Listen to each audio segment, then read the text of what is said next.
Muito bem, vamos lá? Boa tarde a todos. Espaço à beira-mar foi o primeiro que entrou hoje. Vamos esperar um pouquinho o pessoal entrar para a gente dar início aqui à nossa live do Estude com o Autor, né?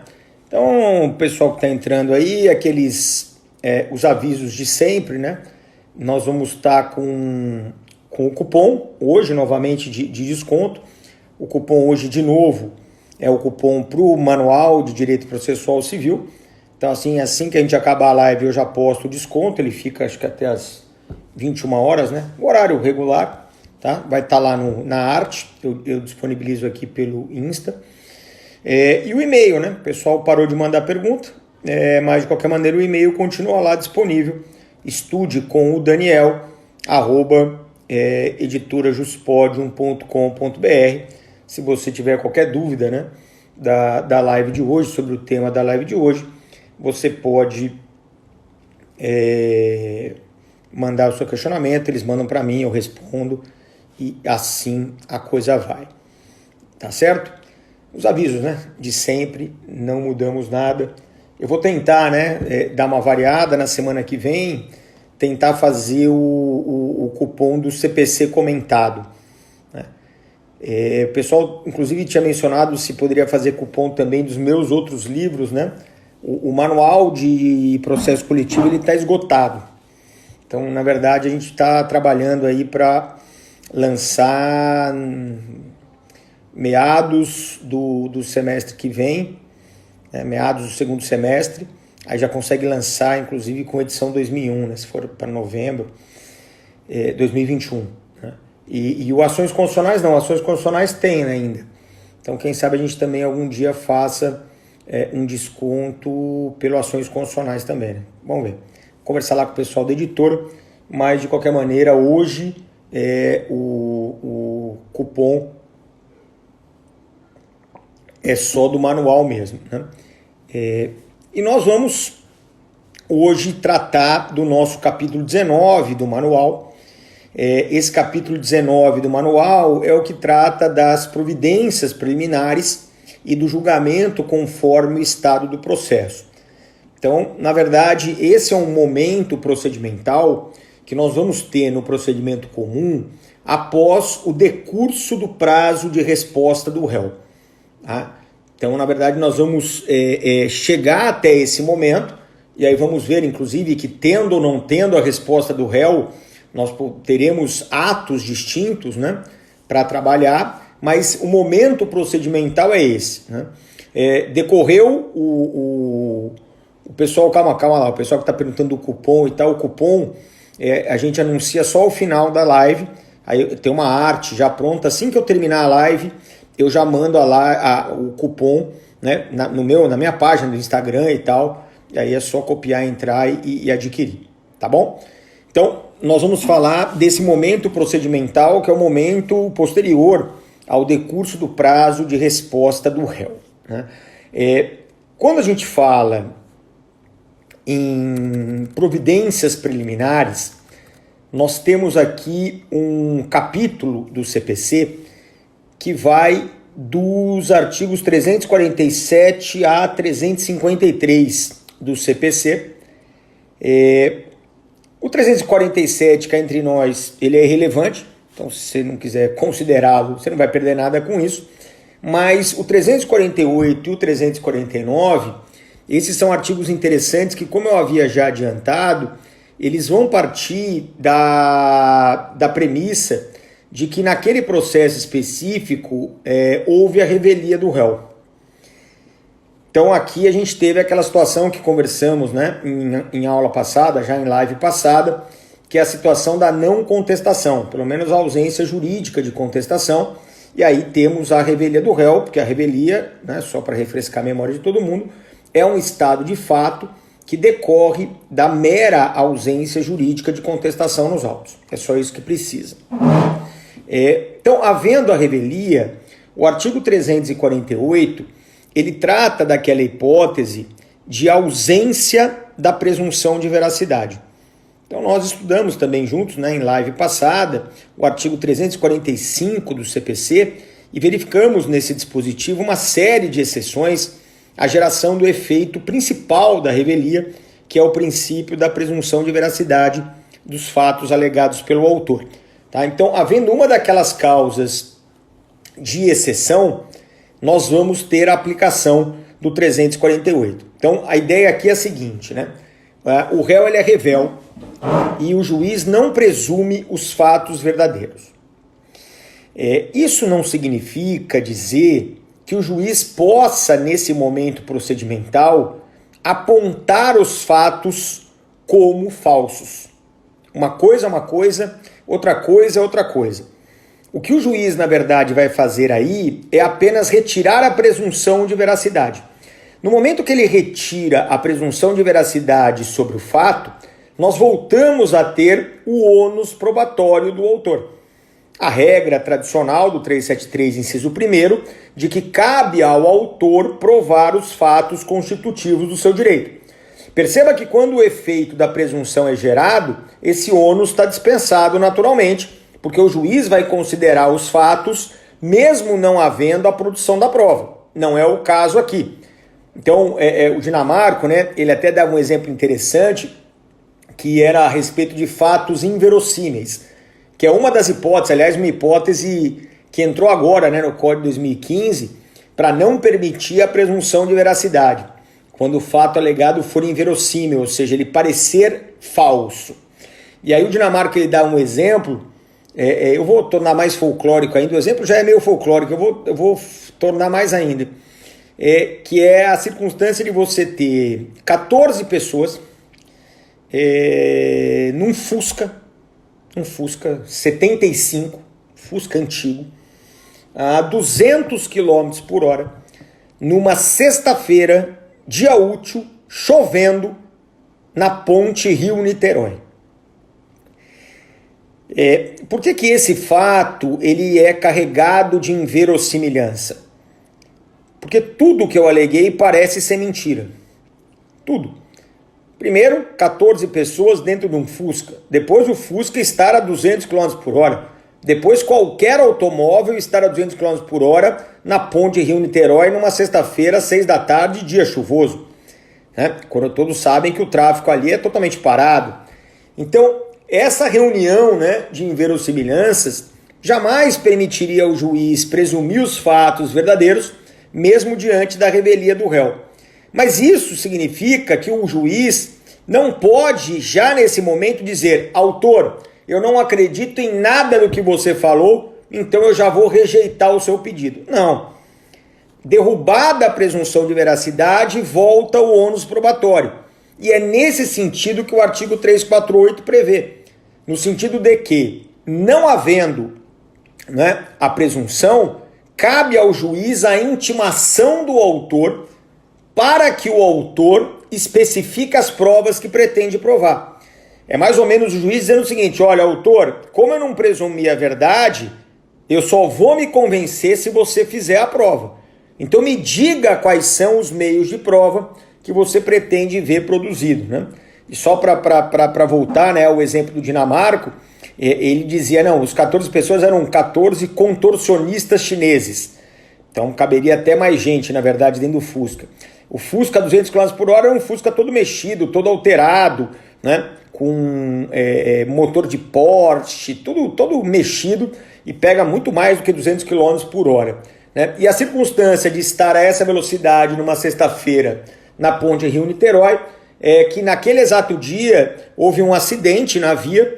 Esse Fusca era o primeiro que ficou parado, né, quando o acidente se deu. Aquele trânsito que estava na frente foi embora, é uma ponte, né, você não tem como entrar.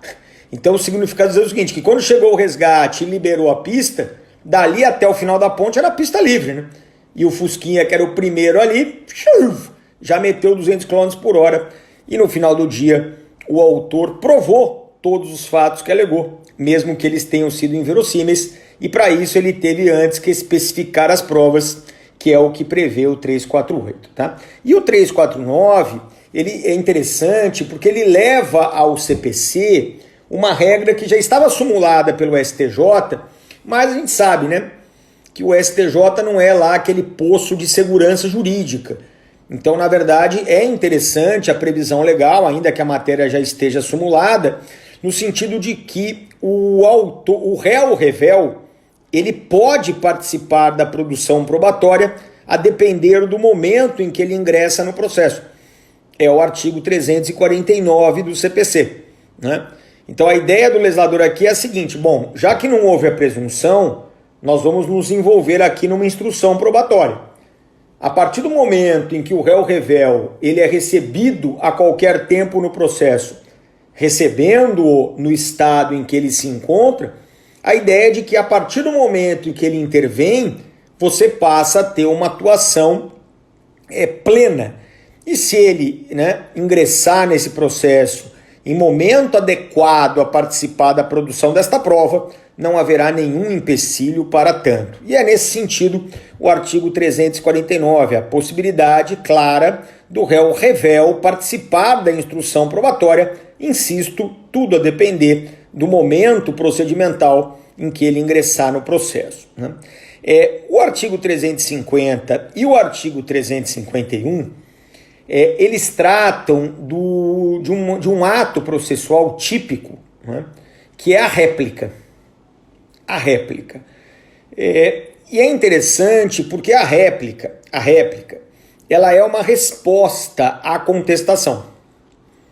O que pode levar, né, o aluno a um erro muito comum, a um equívoco muito comum, e ele é tão comum que muitas vezes ele resta consagrado na praxe forense. Então esse não é um erro só de aluno, né, só de leitor, só de operador, ele é um erro muitas vezes de juiz, né, procedimental do juiz, que é abrir réplica para qualquer matéria que tenha sido alegada na contestação. Esse é um equívoco. Porque os artigos 350 e 351 do CPC, eles dispõem a respeito de que tipo de defesa o réu tem que apresentar na contestação para que seja dada oportunidade em réplica para o autor falar sobre a contestação.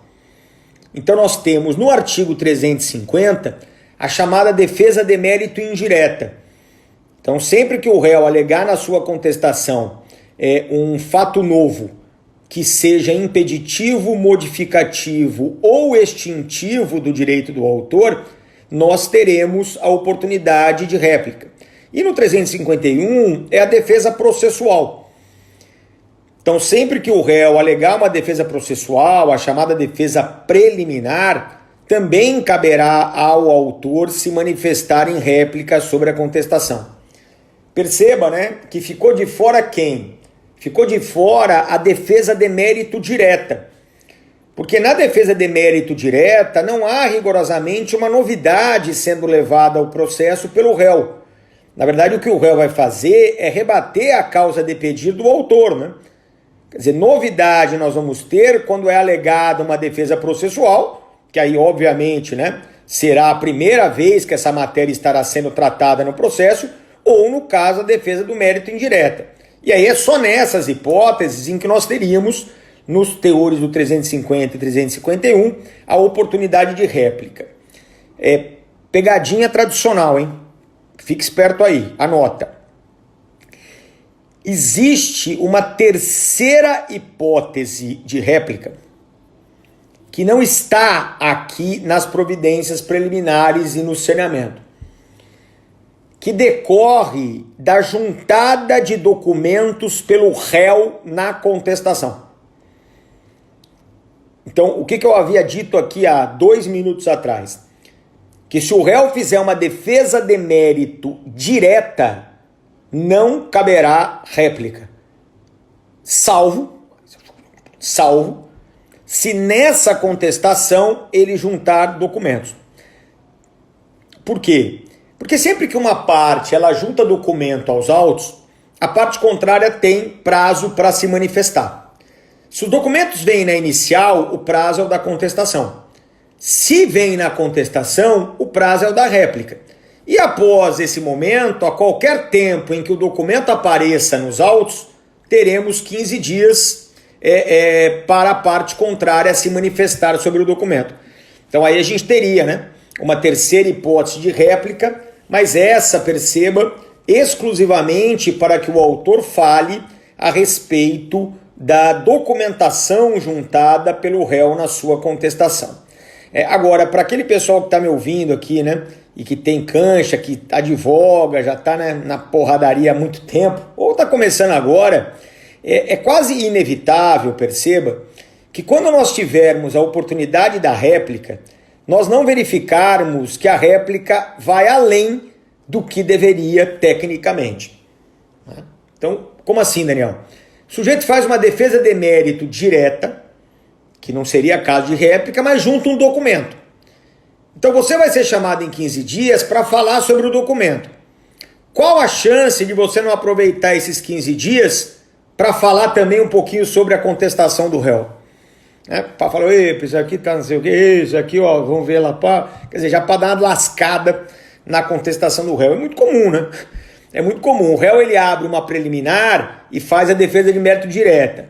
Então, em tese, a réplica seria só sobre a preliminar. Mas aí, meu amigo, você já fala da preliminar, já fala da defesa de mérito, aproveitando a oportunidade que foi dada para falar, né, dentro do melhor estilo, o que abunda não prejudica, né, o máximo que pode acontecer é o juiz ignorar essa parte excedente da sua réplica nos termos da lei, né, mas consequência além dessa eu não consigo ver nenhuma. Né?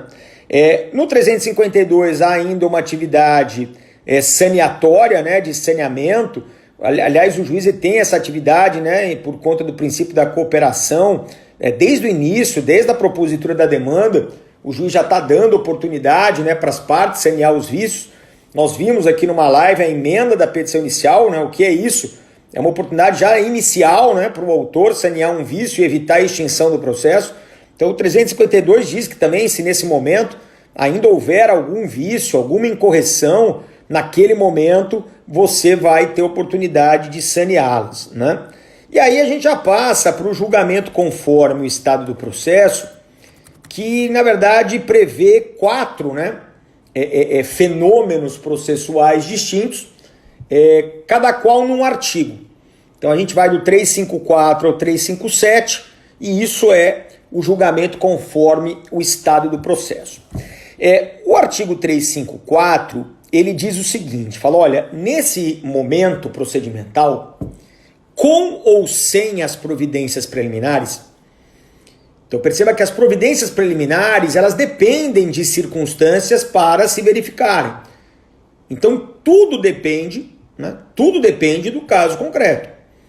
Então, no caso de ter ou não providências preliminares, é possível, após o decurso do prazo de contestação, a extinção do processo por sentença terminativa, artigo 485, ou por uma decisão de mérito. Daniel, eu estou lendo aqui o 354, ele só fala das decisões de mérito do 487, incisos 2 e 3, que é a sentença de mérito por prescrição e decadência e a sentença de mérito homologatória.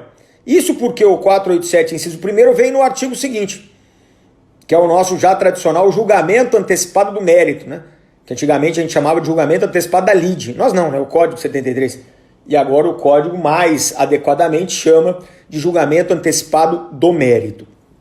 Bom, de qualquer maneira, a ideia é a seguinte, é possível, a depender das circunstâncias, que esse seja um momento de extinção do processo, né?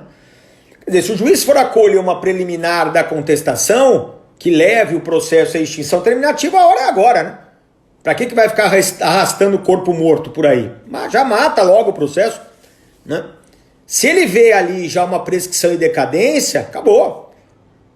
Se nesse momento há um ato de disposição do direito, uma renúncia, um reconhecimento jurídico do pedido ou uma transação, homologa, não é? Então, o 354, na verdade, no seu caput, ele é um tanto quanto óbvio, ele é intuitivo, né? Ele está basicamente dizendo assim, olha, se houver a ocasião para sentenciar, sentencie. Jura, né? Até porque se houver a situação para sentenciar e o juiz não o fizer, ele vai fazer exatamente o que mais no processo, né? O juiz está lá vendo que tem uma prescrição, ele vai o quê? Ele vai fazer provas? A troco do quê, né? Se ele já entende que a pretensão do autor está prescrita. Então, não sei, me parece estranho, né? A previsão é meio desnecessária. Ah, Daniel, deixa de ser mal-humorado, né? O que abunda não prejudica. Tá, então beleza, né? Mas o 354, parágrafo único, esse eu faço questão aqui de realçar no manual, porque me parece um artigo largado, um artigo que está lá num lugar que ninguém dá muita bola, mas que é um artigo de extrema importância. Extrema importância. Por quê? O artigo 1015 do CPC, que é o que prevê as interlocutórias recorríveis por agravo, na hora que ele chega lá no inciso 13, que é o seu último inciso, ele vira e fala assim: ô rapaziada que tá me lendo, presta atenção aqui. Tá vendo esses incisos aqui todos acima? Tá vendo esses incisos? Então, esse rol que eu criei, 1015 criei, é um rol meramente exemplificativo de interlocutórias. E sabe por quê? Porque sempre que houver uma previsão de cabimento de agravo de uma interlocutória que não esteja aqui nesse rol, essa interlocutória vai ser recorrível por agravo também. Então, o que o 1015, inciso 13, ele faz é dizer o seguinte: existe um rol legal de cabimento do agravo. Mas esse rol legal não se exaure no 1015. O rol legal de interlocutórias agraváveis é o 1015, mais as previsões espalhadas por aí, com previsão específica do cabimento do agravo de instrumento. E adivinha por que o 354, parágrafo único, é um dispositivo muito importante? Porque ele é um desses.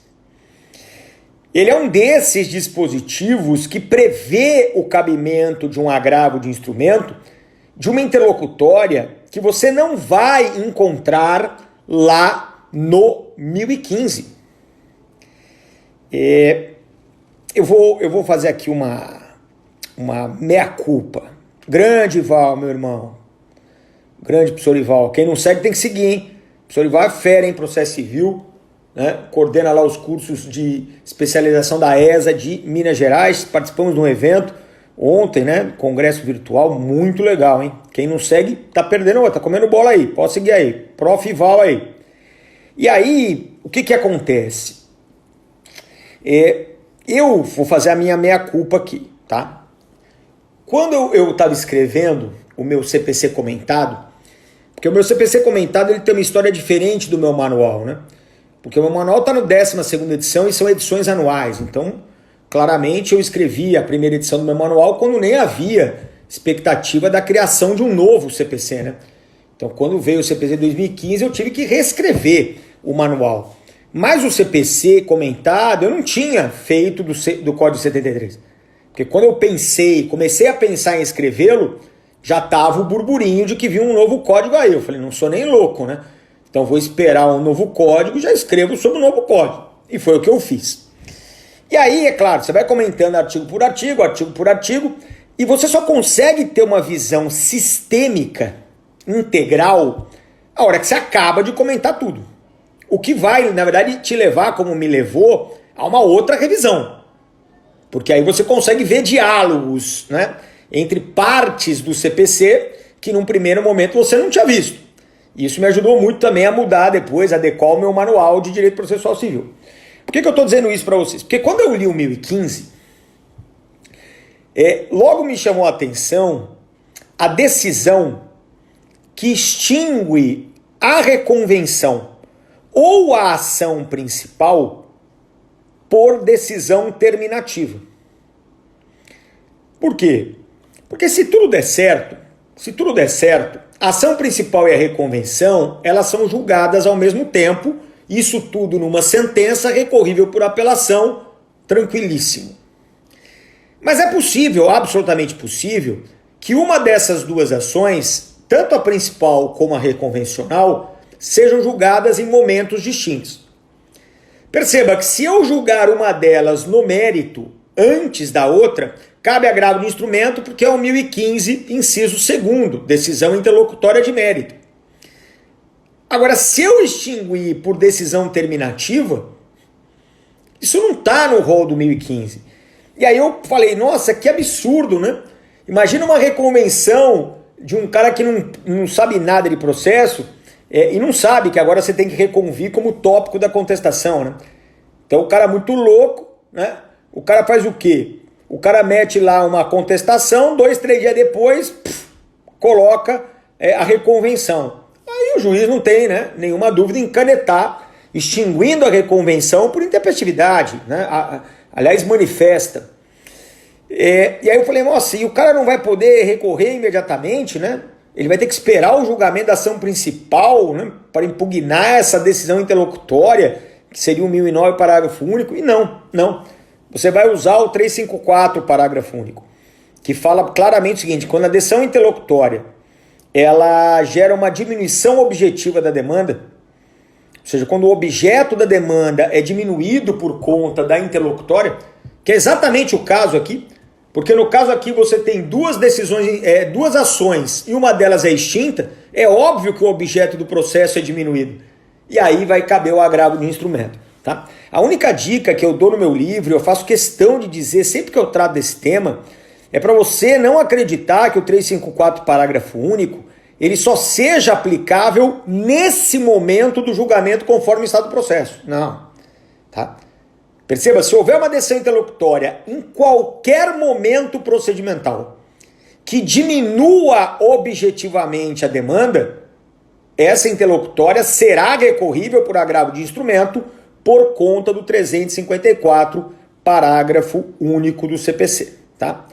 Bom, o 355 é aquele nosso velho conhecido, julgamento antecipado do mérito, né?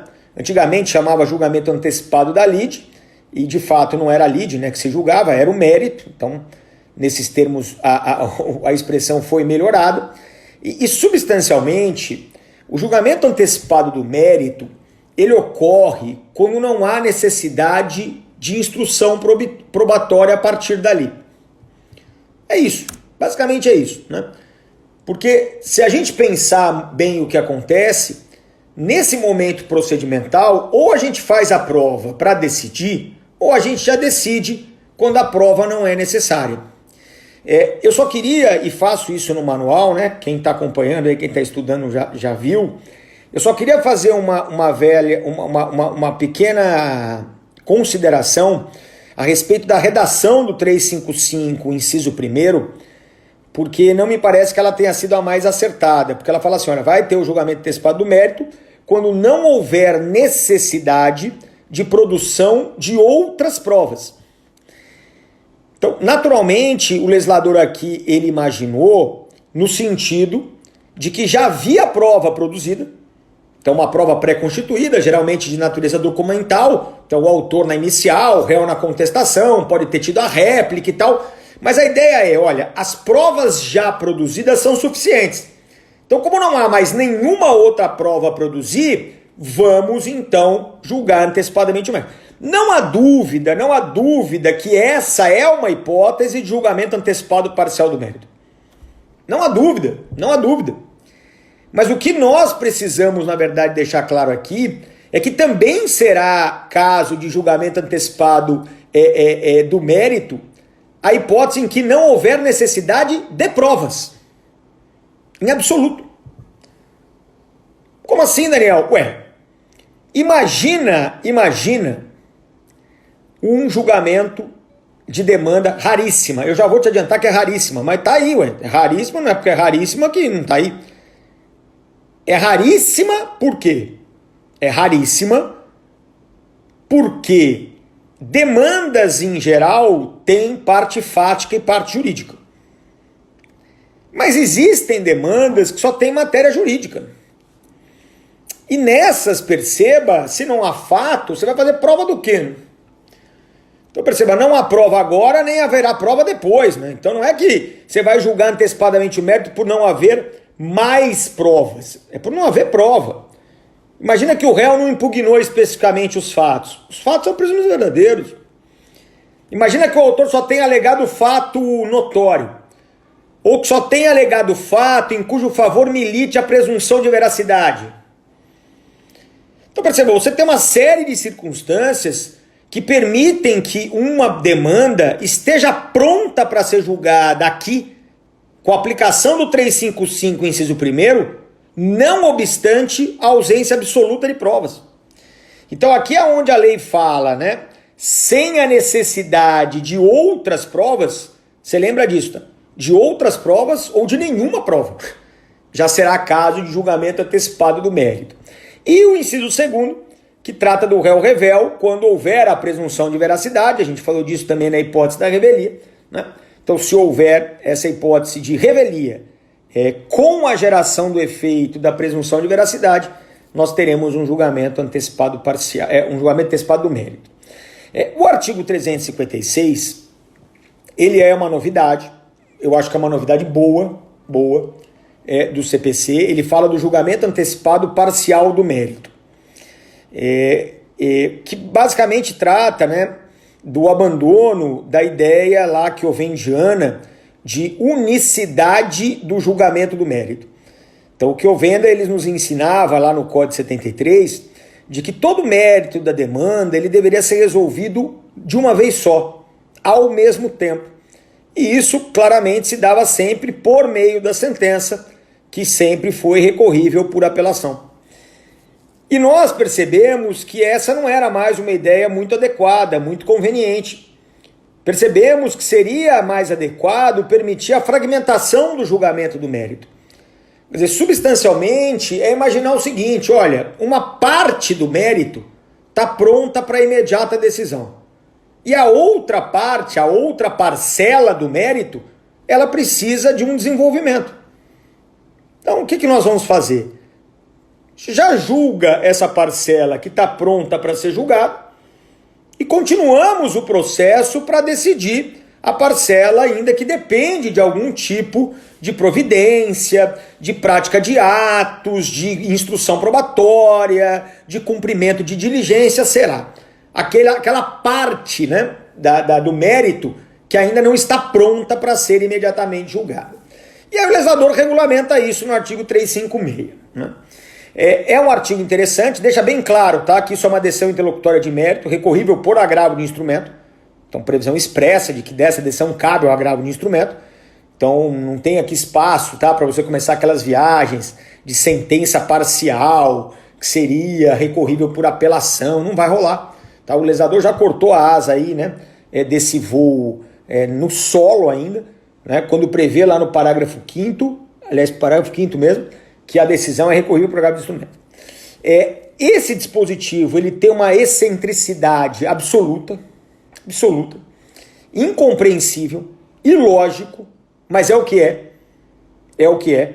Então aqui não é o código que eu queria ter, é o código que eu tenho, que é o que está aqui. Que é o seguinte: o juiz ele julga antecipadamente o mérito de forma parcial. Decisão interlocutória, recorrível por agravo de instrumento. O agravo de instrumento, nós sabemos todos, não tem efeito suspensivo op legis. O que significa dizer que as interlocutórias, elas são de geração imediata de efeitos. O que significa dizer que cabe o cumprimento provisório dessa decisão. Até aí, meu amigo, até aí é o beabá do processo, né? Decisão cujo recurso correspondente não tem efeito suspensivo previsto em lei é imediatamente eficaz, ou seja, cabe o cumprimento provisório de sentença. Até aí o básico. Aí vem, ninguém sabe por quê, que tiro foi esse, da onde veio, ninguém conseguiu explicar até hoje. Vem o artigo 356 no seu parágrafo 2º e sabe-se lá por quê prevê que essa hipótese de cumprimento provisório será independentemente da prestação da caução. É surreal, né? Porque quando a gente estuda no artigo 521 as hipóteses de dispensa da caução, nós percebemos que há sempre uma razão de ser, né? Ou a natureza do débito alimentar, ou a condição do credor, o estado de necessidade, ou a grande probabilidade da decisão exequenda ser mantida quando do julgamento do recurso. Quer dizer, há sempre uma razão para que você tenha uma norma legal que dispense a caução no cumprimento provisório de sentença. E aqui ela não existe. Esta razão legal ela não existe. Ela simplesmente... por quê, Daniel? justamente nesse caso eu vou dispensar a caução? Eu não tenho a mínima ideia, né? Mas perceba, né? Eu não posso fazer nada. A previsão ela é clara, que não tem twist carpado hermenêutico que consiga salvar o dispositivo. Ele é incongruente, ele não tem logicidade nenhuma. Porque hoje, em regra, quando você tem um mérito decidido numa vez só, nem executar você pode, porque a sentença tem duplo efeito. Quando uma parcela do mérito é julgada, você não só já pode executar imediatamente, como você já pode também dispensar a caução. Não tem lógica, mas é o que está lá, então é bom você lembrar, né? E uma outra crítica que eu faço também no manual, de maneira leve, tá? Na verdade, essa crítica me rendeu um artigo que eu publiquei na Repro, mais profundo, portanto, obviamente, para mostrar que o 356 ele não dialoga com vários dispositivos do CPC. Esse é um problema. O 356 do CPC, por si só, não é ruim, né? Aliás, é bom até, né? Salva essa ideia, salva essa dispensa da caução aí que eu nunca consegui entender. Ele é um bom artigo, mas ele não dialoga com outros dispositivos que ainda estão com o pé no Código 73. Então eu vou te dar aqui 2 exemplos, tá? Só para você compreender. Primeiro exemplo, artigo 85 do CPC, quando vai falar de honorários, que vai falar, na sentença será fixado honorários. E essa interlocutória não vai ter fixação de honorários? É óbvio que vai. É uma decisão de mérito. Como é que não teria fixação de honorários? E o outro é o artigo 495 do CPC, né? Cabe reexame necessário da sentença. Ué, e se houver um julgamento antecipado do mérito contra a Fazenda Pública aqui, né? E não tiver aquelas exceções do reexame, não vai ter reexame? É óbvio que vai ter. Então, o 356, coitado, ele tem esse problema, né? Ele não dialoga bem com os outros, vários outros dispositivos, mas de qualquer maneira é legal você saber esse descompasso. Eu, inclusive, quando vou tratar desses dispositivos nos outros capítulos, eu chamo atenção para essa, né? Fala que é sentença, mas na verdade também é interlocutória de mérito e tal, para que você fique com uma visão crítica também do dispositivo, né? Ô Daniel, por enquanto você só está falando de julgamento, hein, meu? Julgamento terminativo, julgamento de mérito antecipado e tal. O processo não sobrevive não a essa fase aí, sobrevive, né? É curioso, porque esse momento ele chama julgamento conforme o estado do processo. Então a gente acaba imaginando que seja o momento de julgar mesmo, né? Porque chama julgamento conforme o estado do processo. Mas o artigo 357, ele acaba nos trazendo algo que não tem nada a ver com julgamento, né? Pelo contrário, o artigo 357 é o que prevê o saneamento e a organização do processo.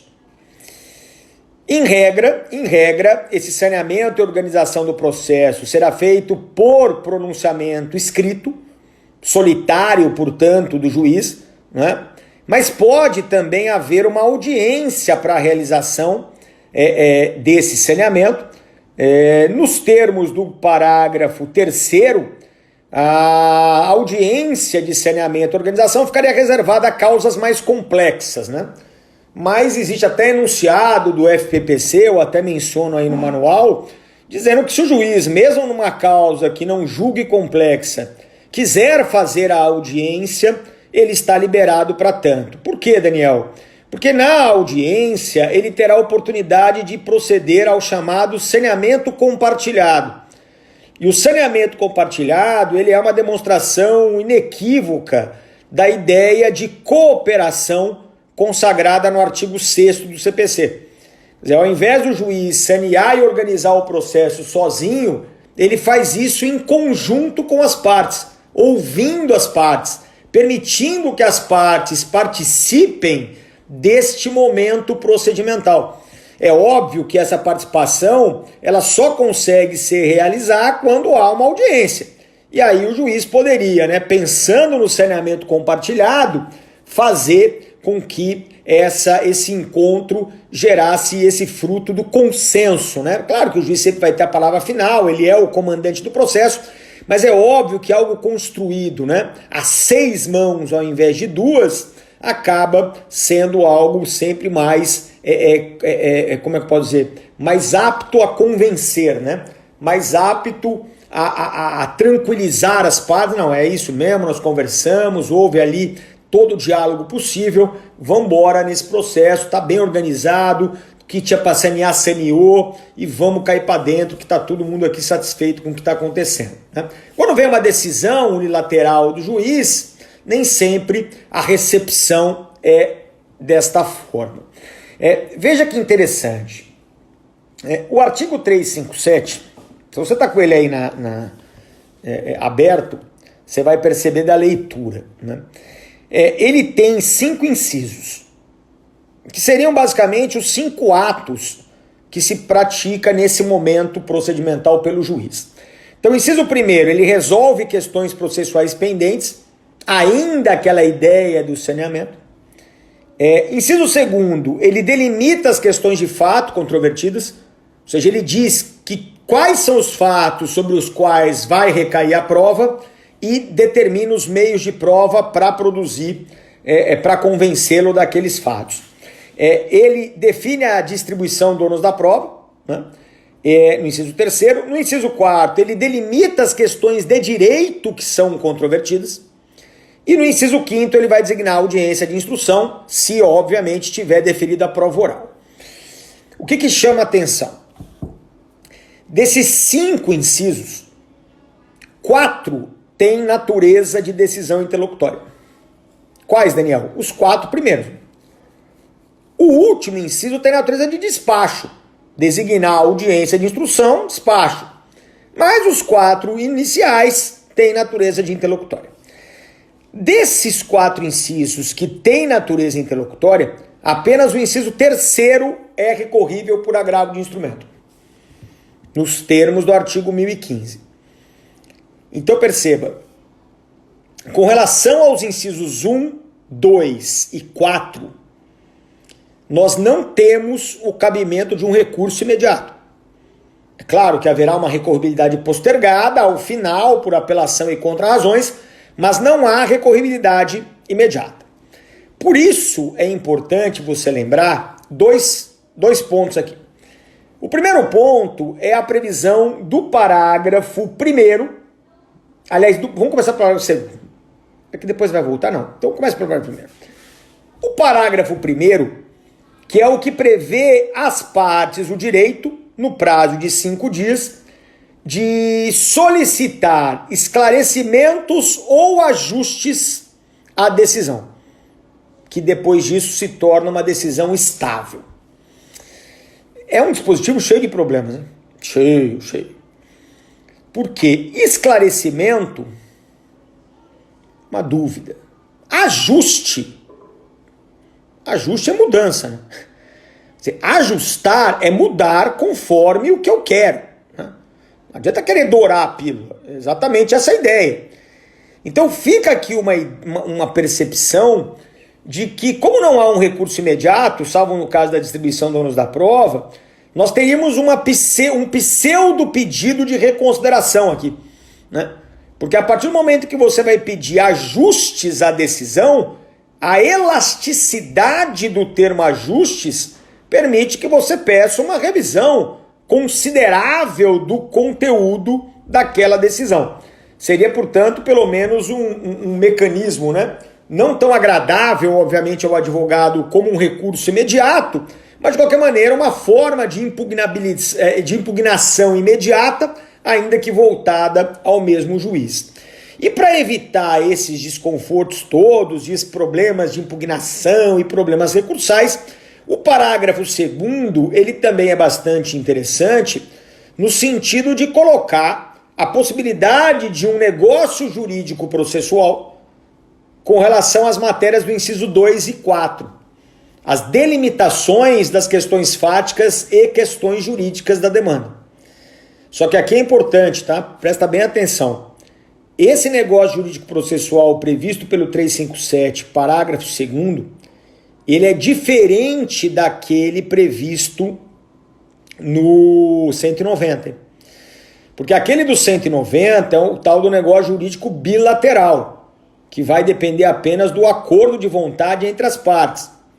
Já para a hipótese de negócio jurídico aqui do 357 parágrafo 2º, nós temos o chamado negócio jurídico multilateral, porque vai ter aqui, se não a participação do juiz, pelo menos a sua anuência. Quer dizer, basicamente dizer, porque aí é uma divergência doutrinária, né? Se o juiz pode ser parte ou não do negócio jurídico, mas de qualquer maneira a ideia é de que se o juiz não anuir, se o juiz não concordar com aquele negócio celebrado entre as partes, esse negócio jurídico não gera efeito algum, né? Agora, é interessante, e aqui você deve tomar cuidado com isso, porque apesar da gente estar falando de saneamento e organização do processo, do parágrafo 4º ao parágrafo 8º do CPC, você acaba tendo previsões de regras probatórias. Porque como o legislador imagina que aqui pode ser o momento de deferir a prova, né, ele já traz para o dispositivo algumas regras probatórias, como, por exemplo, o prazo para rolar a testemunha. E qual é o prazo, Daniel? Depende. Depende do quê? Depende da forma de saneamento e organização do processo.